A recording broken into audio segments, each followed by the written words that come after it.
reka mbanze nkwereke results z'abakonekisi account yabo n'iyanjye. Ubungubu niba nkorera amadolari 100 nabo barakorera amadolari 100 kuri konti zabo. Noneho niba ngiye nkorera amadolari 100 afiteho amadolari tuvuge nk'igihumbi, urumva ko nkorera 10%, wowe ukaba washyizemo $10,000 by'idolari, nawe rero ukorera 10% y'aya mafaranga washyizeho, urumva ko uhita ukorera igihumbi cy'inyungu gutyo gutyo. Ni ibintu byoroshye. Wow, minimum deposit ni amadolari 50. Reka mbereke results z'abandi ukuntu bari gukora murebe. Mbereke iyi ni trade tubaze gufata hano. Iyi trade twabanje tubayingira hano, tuviramo hejuru garuka hano, none dukora indi buy, tuviramo hejuru. Naka gasore kubona kagase nako twagafashe, naka gase ka buy kanimo hano nubwo iri kugaruka inyuma.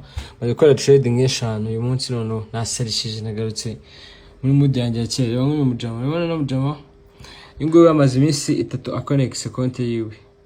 Ariko yakoze deposit y'amadolari 300, ngo amaze gukorera profit y'amadolari 330 yase yabikura yose. Bivuze ngo abungu bari gutradinga none y'inyungu yonyine. Kandi nta kindi akora no guconnect iki account ye yanjye. Babereke n'undi. Aha, katere ingo yatangiranye 300. Ejo mundi nta nimi ni umunsi wa gatatu. Yatangiye amadolari 300, noneho urabona ko agiye kujya ku gihumbi. Ko urabona konti yewe noneho ubungu bari kuri 718. Uri kumva ni ibintu byoroshye cyane. Cyo ukora no connect account yawe n'yanjye. Uyu nguyu yatangiranye amadolari 70.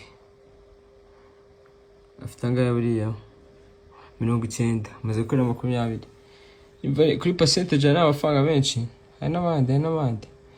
Reka mbereke n'abandi. Reba nk'uyu mujama. Uyu nguyu bamwita Emery ni umunyeshuri wanjye we none. N'umunsi nari ndabona yakoreye 97 kandi yari afite igishoro cy'amadolari 100 sinzi yari afite.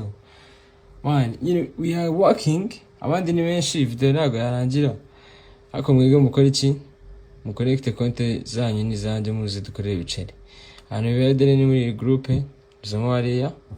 Byose urabona ko birimo. Kazana kuri media ibintu byagenda bigufasha.